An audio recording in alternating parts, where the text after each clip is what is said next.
বাজার পরিস্থিতি এই সমস্ত তরিতরকারি একটু দাম কয় ক্ষমতার ভিতরে আছে, কিন্তু এছাড়া সব কিছুই উদ্যোগতি বাবা। বর্তমানে বাজার যথেষ্ট স্থিতিশীল অবস্থায় আছে, দাম যথেষ্ট নাগালের মধ্যে আছে। বেগুন লাম্বাটা হচ্ছে আপনার 50 টাকা, গোলটা হচ্ছে 60 টাকা। বিশেষ করে কাঁচা বাজার পেঁয়াজ, রসুন, আদা এগুলির দাম কিছুটা কম।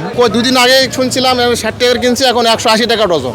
আদাটা রসুনটা এরই দাম, মতিমাল সব দাম। সবারই একই কথা যে দাম বেশি কেন বেশি কেন, আর সিজনটা তো আনসিজন, তার জন্য দাম বেশি। বাজার পরিস্থিতি এই সমস্ত তরিতরকারি একটু দাম কয় ক্ষমতার ভিতরে আছে, কিন্তু এছাড়া সব কিছুই উদ্যোগতি বাবা।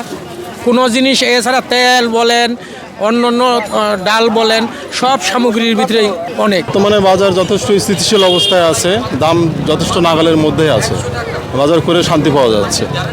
রমজানে তো কিছু সুবিধাবাদী ব্যবসায়ী এরা ধান্দাবাজি তো করেই, এটা তো স্বাভাবিক। তারপরও সরকারের কিছু পদক্ষেপ নিচ্ছে শুনলাম, আশা করি আমাদের স্বস্তির মধ্যেই থাকবে। বাজার পরিস্থিতি খুব ঊর্ধ্বগতি। এখন দুদিন আগে শুনছিলাম 60 টাকার কিনছি, এখন 180 টাকা ডজন।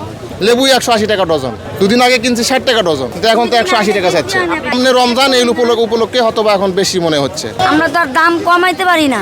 সাধারণ মানুষের বলে খালি লেবুর দাম বেশি কেন, সবাই আইসা কি কথা, লেবু তো জায়গাতেই অনেক দাম বেশি। খুচরা দোকানদাররা কিনে আনে 15 টাকা 14 টাকা পিস, বিক্রি করা হয় 50 টাকা আলি, 60 টাকা আলি। তা আমরা কিভাবে বুঝবো? সবারই একই কথা যে দাম বেশি কেন বেশি কেন, আর সিজনটা তো আনসিজন, তার জন্য দাম বেশি। লেবু তো অনেক নষ্ট হয়ে গেছে বাগানে, এই কারণে দামটা বেশি। বিশেষ করে কাঁচা বাজার পেঁয়াজ, রসুন, আদা এগুলির দাম কিছুটা কম, আগের থেকে ট্রেন্ডটা কম মনে হচ্ছে, এবং ভবিষ্যতে মনে হয় আরো কমতে পারে। রমজানে এটা স্থিতিশীল থাকবে, সেটাই আমরা আশা করি। জি জি, ইনশাল্লাহ সন্তুষ্ট।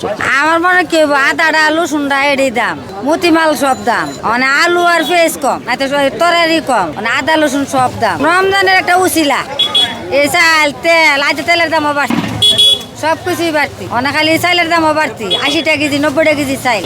কি খায় মানুষ বাঁচবো? বেগুনের দাম তেমন বেশি না, হয়তো 10 টাকার বাড়তি।